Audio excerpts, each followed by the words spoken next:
today with former Hudson Valley Vikings guys. I know the majority of you would like to play football for as long as possible and then stay in it for the rest of your lives. Some of you may be able to do that, some of you maybe not. But certainly there's a lot more than just playing.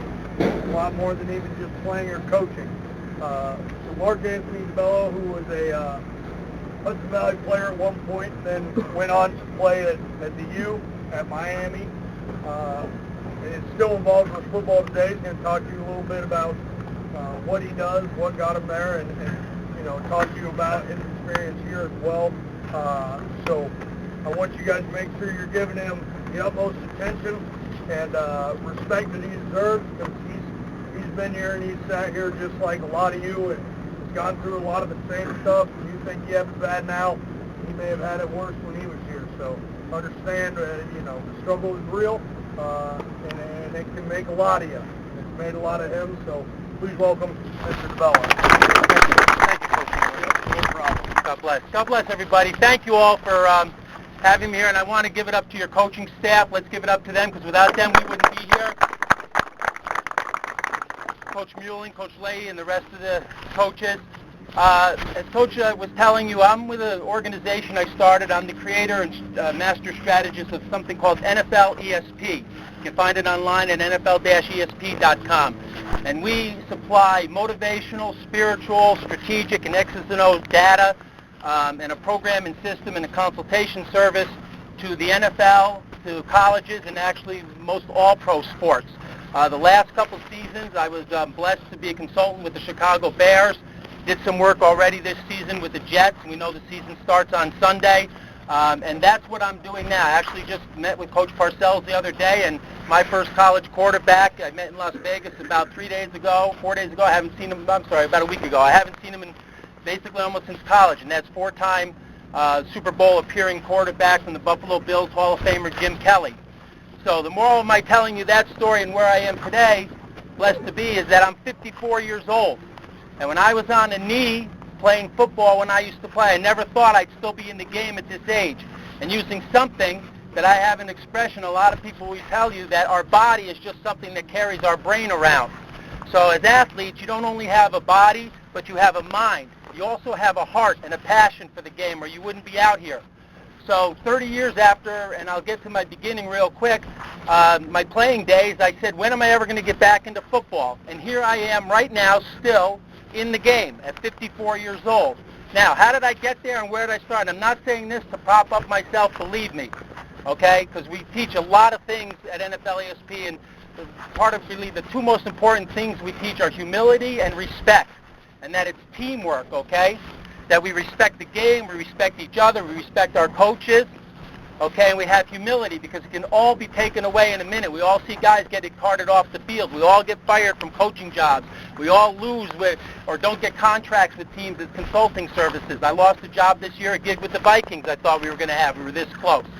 Now, how did I get where I am now? Thank God, with the help of coaches, teammates, friends, family, a community. I grew up right down the road playing a lot of pump, pass, and kicks right here in East Greenbush. Fortunate enough to win a bunch of them. Went to Columbia High School. Led this area, 63 schools in receiving. Also played some quarterback. Okay? See that trick? I'll tell you who taught me that. Throw the ball off the ground like that. Let me tell you in a second. So I left Columbia High School, and I had university schools come in and wanted to let me practice as a way of recruiting. And I said, you know what? That's great. I like the Northeast. I grew up here. I know there's a school down the street called Hudson Valley. And it was sort of the place you went if you were on your way somewhere else, or maybe that was the end of your career. And I said, you know what, I think Hudson Valley can do better than that. And I was fortunate enough, after playing here, right here, my first game, got hurt down a game in Delaware, the guy almost tore my toe off of my foot, figured my career was done. Ended the season, came and played baseball here at the Valley. Hit a home run my first at bat down in college in Florida.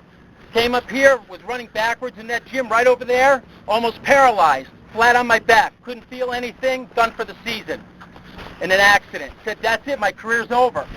But I had people who had a belief in me, like I was telling Coach Muelling. These guys aren't making NCAA, head coaching bucks. They're not making $5 million a year coaching, all your coaches here. You guys aren't under contract. You're not getting paid to play. It's not like high school where you can just come in here and the state pays for you to play. You have to really work at it. So these coaches that you have, Coach Leahy, who I've known all my life, okay, these guys are really grinding it out and gutting it out and working for you just the way you're working in partnership with them.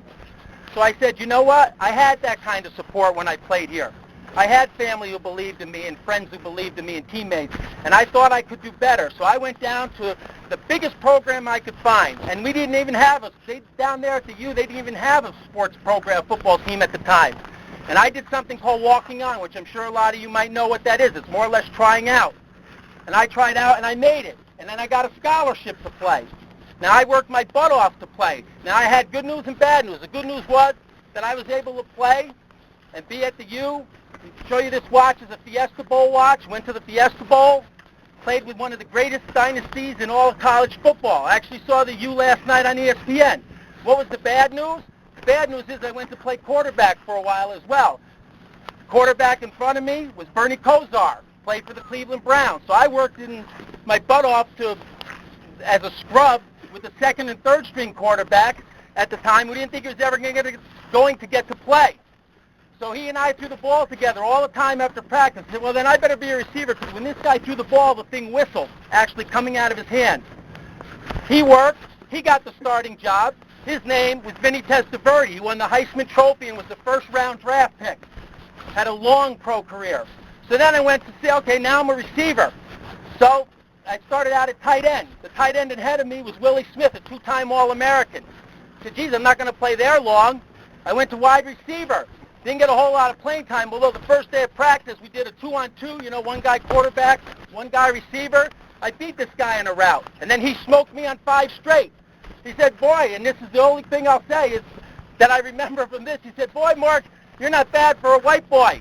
I said, that's good, Mike Irvin. You're not bad for a tan guy either.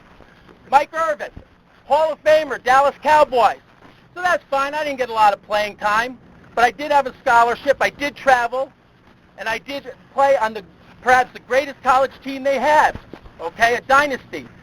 Career, went to arena football, blew out a hamstring, first tryout, done. That was it. I quit. Which Coach Muehling, you heard tell you, you can never, ever, ever, ever quit. You might think you have it hard now. I lost a mother that time during that phase of my career to death. So I was going to quit. Actually, Coach Leahy lost his father a couple years back. He didn't quit on you. He's still out here. I'm sure you guys have had losses. So then all those years go by, and that's where I am now today with NCAA-ESP, because I did a few things that people taught me that I'm just going to share with you quickly in closing here. Number 1 was I didn't quit. Number 2 was I had a word that was implanted in me from the beginning, just one word that you will hear in every college and pro locker room. And it's a bad word, and it begins with a D, and it's called distraction. You hear Coach say distraction, he's telling you to not do anything other than be focused on football. What's a distraction? Drugs are a distraction. Okay? You do drugs, you end up suspended if you're in the NFL. You end up losing your ride if you're in college. If you're goofing off with your friends on the corner, you end up in jail or homeless or broke and not on the football field. You hurt your body, don't do drugs. Don't drink. Drinking, you get suspended, you get violent. We all know the Ray Rice story. Who needs that? Losing millions of dollars in contracts. Okay? No drinking, no drugs. Girls, we all love girls. That's why cheerleaders are on the field, because we'll be inspired by playing in front of them. You guys are all athletes. You're going to have all the girls you need in the future. But right now, you focus on football. All that other stuff will come to you later. Okay? There's 2 other words that we focus on. Begin with a W. Simple words to remember. First one is work. Okay? The harder you work, the better you will do. That's at every level, college, pro, and right here. Every level you work. The second word is W, and that's want.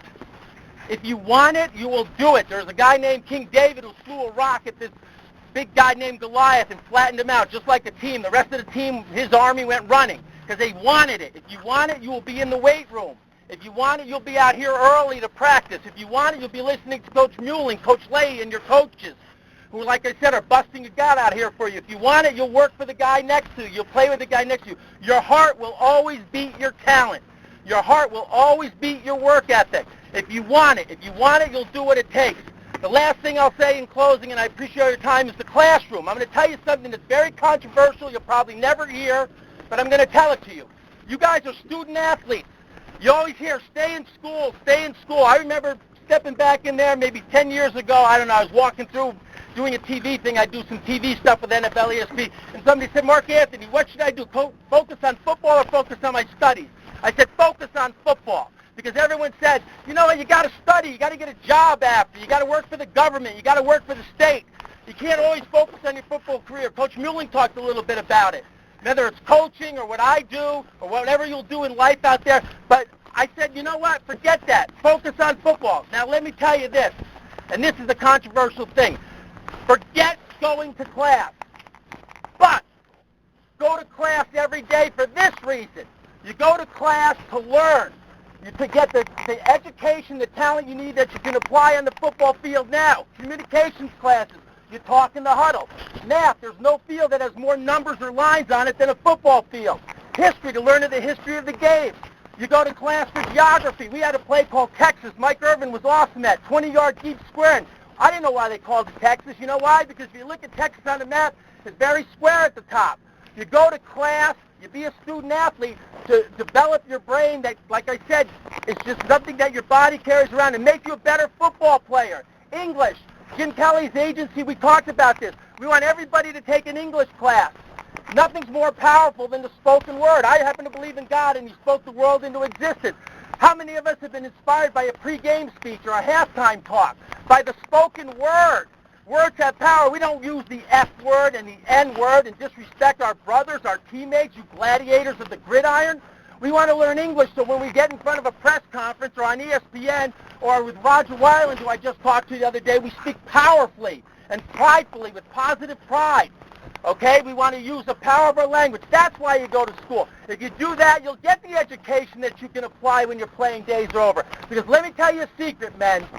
Let me tell you a real secret that none of these coaches will probably admit to, that no college coach would admit to, that no pro coach will admit to, but I will admit to today. We as coaches, as analytics guys, motivators, consultants, whatever we're doing, executives, I work closely with Bill Polian, who was just in the Hall of Fame this year. There's not a single coach out there today who wouldn't trade his coaching for 1 minute to play again in the position you guys are in. You are the greatest athletes on the planet. You are football players and gladiators of the gridiron. Respect it and appreciate it. You are great, and I know you are great. God bless you, and thank you for your time.